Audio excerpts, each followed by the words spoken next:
चला तर आपण आता मेन महत्त्वाच्या मुद्द्याकडे वळूयात. Tense changes from active voice to passive voice. आता हे active voice to passive voice करत असताना कशा प्रकारे टेन्सचं रूपांतर होते आता बघूया.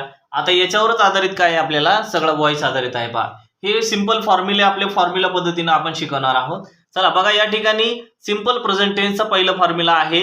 लक्षात ठेवा, सब्जेक्ट प्लस V1 किंवा VSES प्रत्यय या ठिकाणी लागतो प्लस ऑब्जेक्ट. हे आहे सिंपल प्रेझेंट टेन्सचं काय आहे फॉर्म्युला आहे. आणि त्याचं आपल्याला पॅसिव्ह व्हॉइस करताना काय करायचं बघा, हे ऑब्जेक्ट आहे तो सुरुवातीला टाकायचा, त्यानंतर एम इज आर यापैकी एक ऑब्जेक्ट नुसार काय करायचं, हेल्पिंग वर्ब घ्यायचं, त्यानंतर क्रियापदाचं तिसरं रूप घ्यायचं म्हणजे V3 घ्यायचं, त्यानंतर बाय लावायचं, बाय नंतर प्लस सब्जेक्ट लावायचं. म्हणजे सिंपल प्रेझेंट टेन्सचं ऍक्टिव्ह व्हॉइसचं रूपांतर करत असताना पॅसिव्ह व्हॉइस अशा प्रकारे होतो. आता आपण या ठिकाणी त्याचं काय करूया, उदाहरण घेऊया. पहा, काय उदाहरण आहे, आय प्ले क्रिकेट. काय उदाहरण आहे पहा या ठिकाणी, आय प्ले क्रिकेट. काय उदाहरण आहे, आय प्ले क्रिकेट. आता आय प्ले क्रिकेटचं काय करायचंय, या ठिकाणी पहा, आय काय आहे, सब्जेक्ट आहे, प्ले काय आहे, वर्ब आहे, आणि क्रिकेट काय आहे, हे ऑब्जेक्ट आहे.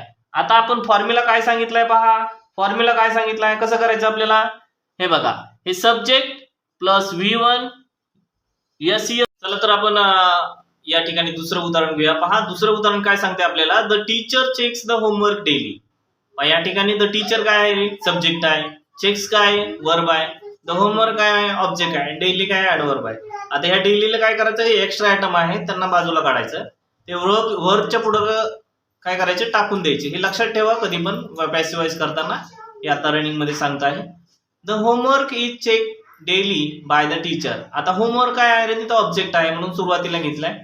इज काय आहे, हेल्पिंग वर्ब, मगाशी सांगितलं होतं एम इज आर पैकी एक हेल्पिंग वर्ब घ्यायचं, ते इज आहे. चेक्स जे आहे त्याचं तिसरं रूप काय आहे, चेक्ड आहे. आणि डेली जे एक्स्ट्रा मटेरियल आहे ते क्रियापदाच्या पुढे टाकून द्यायचं म्हणलंय मी, ते ऍडवर्ब आहे डेली. आणि बाय द टीचर या ठिकाणी आपण टाकायचं आहे. अशा प्रकारे सोपं आहे बघा. त्यानंतर आपण एक तिसरं उदाहरण घेऊया. हा, तिसरं उदाहरण काय आहे, the company manufactures electric cars. आता बघा, द कंपनी काय या ठिकाणी सब्जेक्ट आहे, मॅन्युफॅक्चर्स काय आहे या ठिकाणी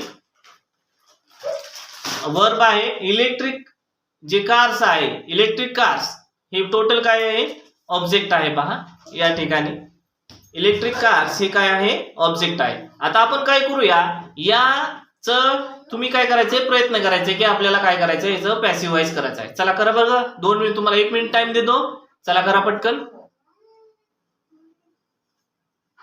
ओळखायचं आहे आपण आणि करायचं आहे.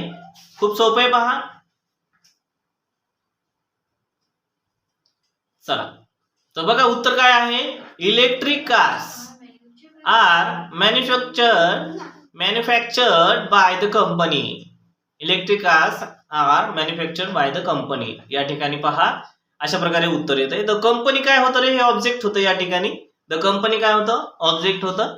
द कंपनी हे ऑब्जेक्ट आहे, मॅन्युफॅक्चर काय होतं, हे वर्ब होतं, आणि इलेक्ट्रिक कार्स हे ऑब्जेक्ट होतं. तर ऑब्जेक्ट आपण सुरुवातीला घेतलेला आहे इलेक्ट्रिक कार्स. त्यानंतर एम आर पैकी इलेक्ट्रिक कार्स हे अनेक वचन आहे म्हणून आर घेतलेला आहे. V3 काय आहे, मॅन्युफॅक्चर्ड, आणि बाय घ्यायचं आहे, आणि द कंपनी सब्जेक्ट जशा तसा आपण घेतलेला आहे. अशा प्रकारे आपण या ठिकाणी उदाहरण 3 उदाहरण पाहिलेलं पहा. शेवटचं उदाहरण काय आहे, she sings a song. She sings a song.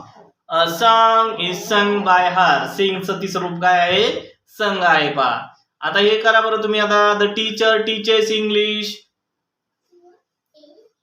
The teacher teaches English. चला बघूया आपण आता काय करताय ते. चला या ठिकाणी चला, उत्तर अगदी बरोबर आहे तुमचं. पहा काय आहे, English is taught by the teacher. English is taught by the teacher. आता बघा, पॅसिव्ह व्हॉइस ज्यावेळेस आपल्याला लक्षात ठेवायचं असेल तर सगळ्यात महत्वाचं काय आहे रे, आपल्याला हेल्पिंग वर्ब माहित पाहिजे. नंबर 2 गोष्ट काय माहित पाहिजे, क्रियापदाचे तिसरे रूप माहित पाहिजे. तिसरे रूप माहितच पाहिजे. माहित नसेल तर आपल्याला माहिती करून घ्यावं लागेल, नाहीतर आपल्याला येणार नाही. सगळ्यात महत्वाचं, क्रियापदाचं तिसरं रूप आपल्याला लक्षात पाहिजे. क्रियापदाचं पहिलं रूप, क्रियापदाचं दुसरं रूप म्हणजे V2, V3 आणि V4. V4 म्हणजे तर सोपंच आहे, ING. फक्त V3 लक्षात ठेवला पाहिजे. टेक्निक्स आहे ते टेक्निक्स आपण पुढच्या पाठामध्ये आपण पाहूया.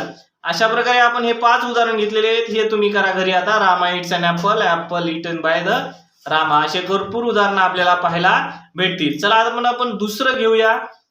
बघा दुसरं काय रे, प्रेझेंट कंटिन्युअस टेन्स. काय सांगतो प्रेझेंट कंटिन्युअस टेन्स? पहा त्याचं सूत्र काय रे, यस प्लस एम किंवा इज किंवा are plus VING plus object. हे काय आहे, प्रेझेंट कंटिन्युअस टेन्स. त्यालाच काय म्हणतात रे, इम्परफेक्ट प्रेझेंट टेन्स, म्हणजे अपूर्ण वर्तमान काळ, म्हणजे चालू वर्तमान काळ. आता त्याचं काय करायचं आपल्याला, काय करायचंय, त्याचं पॅसिव्ह वॉइस करायचंय. चला तेच फॉर्म्युला, काही नाही, सोपंच आहे. काय करायचं, सगळ्यात सुरुवातीला ऑब्जेक्ट घ्यायचा, त्यानंतर एम इज आर घ्यायचं. आता इथे एक गोष्ट लक्षात ठेवायची, पहा आपल्याला बीइंग घ्यायचं. काय घ्यायचं, BEING बीइंग घ्यायचं. कारण काय आहे, इथं चालू काळ आहे म्हणून बीइंग घ्यायचं. त्यानंतर क्रियापदाचं तिसरं रूप घ्यायचं आणि बाय घ्यायचं आणि सब्जेक्ट सुरुवातीचा घ्यायचा आहे. बघा इतकं सोपं उदाहरण आहे, पटकन लिहून घ्यायचं आहे आपल्याला. बघा या ठिकाणी हा फॉर्म्युला लक्षात ठेवायचा. डोक्यात काय लक्षात ठेवायचं, पहा आता मला काय सांगितलं होतं आपण, object plus am is are plus V3 plus by plus object. हे कंटिन्यू कुठेही फॉर्म्युला येणार आहेत, फक्त मधलं मॅटर बदलणार आहे तुमचं. हे हेल्पिंग वर्ब आणि हे बाकीच्या गोष्टी. बाकी object plus V3 plus by plus subject हे पॅसिव्ह व्हायचं, ठोकताळा लक्षात ठेवायचा. बघा त्याच्यानंतर पुढचं काय बघा.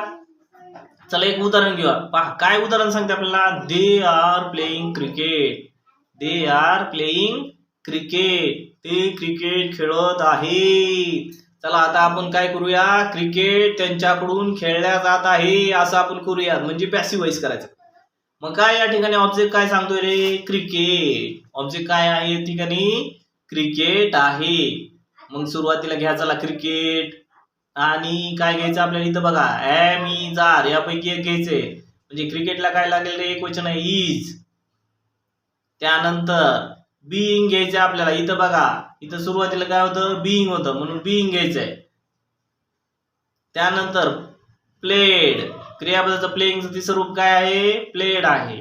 त्यानंतर बाय घ्यायचं आणि देच्या ऐवजी काय होते, देचं काय होते, देम होते. अशा प्रकारे आपल्याला सोप्या पद्धतीनं कंटिन्युअस प्रेझेंट टेन्सचा म्हणजेच इम्परफेक्टचा आपल्याला काय करायचंय, पॅसिव्ह वॉइस करायचं आहे. चला दुसरं उदाहरण बघा काय आहे, the students are preparing the project report. The students are the students are preparing the project report. आता या ठिकाणी ऑब्जेक्ट काय रे, सांगा ऑब्जेक्ट काय असेल, शेवटचं ठोकताळा लक्षात ठेवा, शेवटी असते ऑब्जेक्ट. द प्रोजेक्ट रिपोर्ट, बरोबर. द प्रोजेक्ट रिपोर्ट हे काय आहे, ऑब्जेक्ट आहे. त्यानंतर वर्ब काय इथं, प्रिपेरिंग. हेल्पिंग वर्ब काय, आर. स्टुडंट्स काय, सब्जेक्ट. चला मग शेवटचं घ्या, the student, the project report, बरोबर आहे, is being prepared by the students. अगदी बरोबर आहे. The project report is being prepared by the students. हे अगदी बरोबर आहे उत्तर. चला तर मग अशा प्रकारे आपण कंटिन्युअस प्रेझेंट टेन्स सुद्धा पॅसिव्ह वॉइस करायचं शिकलेलो आहोत. आता तुम्ही एक घ्या, एक उदाहरण पहा. अशाच इंग्लिश ग्रामरच्या नवीन ट्रिक पाहण्यासाठी आपल्याला चॅनलला लाईक करा, शेअर करा, सबस्क्राईब करा. चला हा तुमच्यासाठीचा प्रश्न आहे, सोडवा. धन्यवाद. पुन्हा तिसऱ्या पार्टमध्ये भेटूया असंच चेंज वॉइस शिकण्यासाठी. आपल्या चॅनल लाईक करा, शेअर करा, जास्तीत जास्त लोकांना पाठवा आणि सोप्या पद्धतीने ग्रामर शिका. धन्यवाद.